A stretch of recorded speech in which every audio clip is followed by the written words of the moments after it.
నేపాల్లో ఈ నెల 1-2వ తేదీల్లో జరిగిన second south Asian shooting ball పోటీల్లో భారత జట్టు మేనేజర్గా వ్యవహరించిన పరశురాముడు గోల్డ్ మెడల్తో తిరిగి రావడంతో ఘన సత్కారం లభించింది.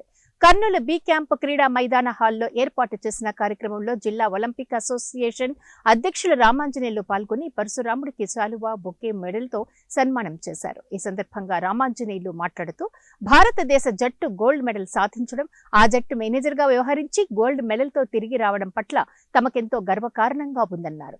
ఆంధ్రప్రదేశ్ షూటింగ్ బాల్ అసోసియేషన్ ప్రధాన కార్యదర్శిగా పరశురాముడు ఉండటం క్రీడాభివృద్ధికి దోహదం చేస్తుందని ఆయన వ్యాఖ్యానించారు. మన కర్నూలు జిల్లాకు సంబంధించిన పరశురాముడు నేపాల్లో ఈ నెల 1-2 తేదీల్లో జరిగినటువంటి సౌత్ ఏషియన్ షూటింగ్ బాల్ ఛాంపియన్షిప్లో పాల్గొన్నారు.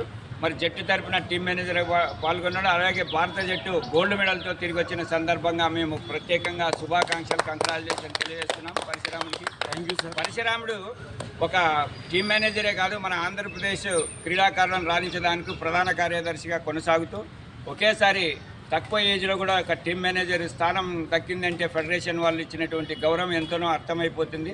మరి షూటింగ్ బాల్ క్రీడాకారులను మరింతగా రాణించేందుకు బాధ్యత పెరిగింది. మరి టీం మేనేజర్గా పోయి గోల్డ్ మెడల్ సాధించడం అంటే ఆషామాషి విషయం కాదు. దీన్ని రాష్ట్ర ప్రభుత్వమే కాదు, ఈ కేంద్ర ప్రభుత్వం కూడా గుర్తించి షూటింగ్ బాల్ని మరింత బలోపేతం చేయాలని చెప్పేసి కోరుతున్నాం. అలాగే ప్రోత్సాహక బహుమతులు కూడా భవిష్యత్తులో ఉండాలి, దానికి సంబంధించి పాలసీలో పెట్టాలని చెప్పేసి ప్రత్యేకంగా కోరుతున్నాం. Thank you.